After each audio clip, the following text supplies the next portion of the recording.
kailangan lang. Alalay lang tayo. Meron din ako niyan.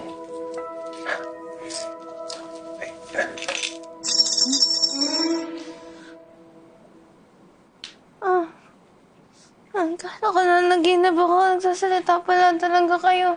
Shh! Tulog ka na ulit. Tulog. Sorry, Nak. Sorry. Tulog na.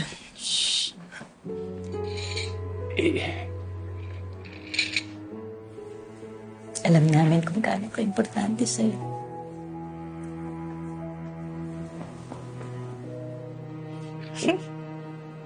Huwag po kayong mag-alala.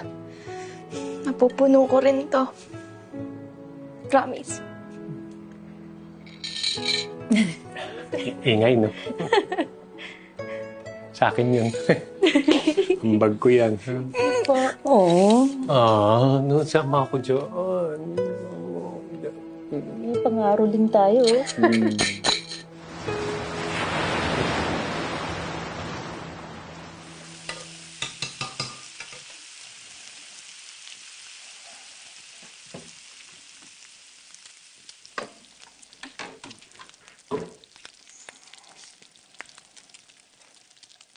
Ang bango naman. Bumabawi ang lasing kagabi.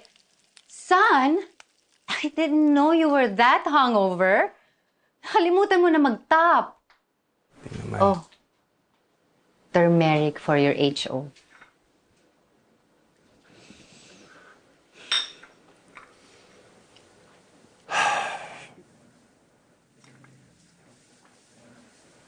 I slept last night. I'm sorry. It's okay. Minsan lang naman. Buti na lang hinatid ka ni JR kagabi. So have you heard from him? Nakausap na kayo? Alam mo, hindi ka naman niya masisisi na may nararamdaman ka for Cha. I know. But you were right. Dapat nung una pa lang naging honest na ako sa kanya. Wala, hindi ko mapigil to eh. I thought I could, pero hindi. Now everything's a mess. Ano plano mo gawin? Clean it up. I have to find a way na magkaayos kami ni JR.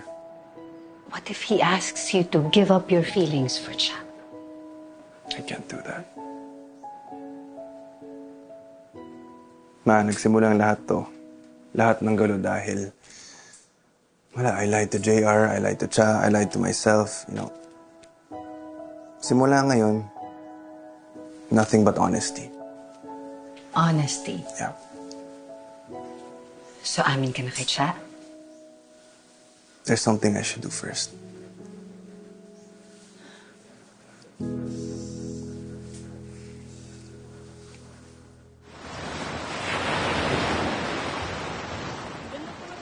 Sa binibenta nyo. Ay, naku, salamat na marami. Pakisuportahan na lang at pakisabi sa mga kaibigan. May bag na bigat. Sir? Wala si Charito.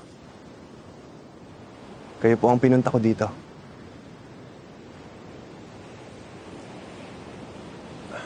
Bakit? Sorry ka na naman. Lagi mo sinasaktan yung anak ko eh. Sir, sa lahat po ng pagkukulang ko kung saan nasaktan si Cha, I'm very sorry. And I promise, simula po ngayon, hindi ko na po sasaktan si Cha. Actually, nandito po ako para magpaalam.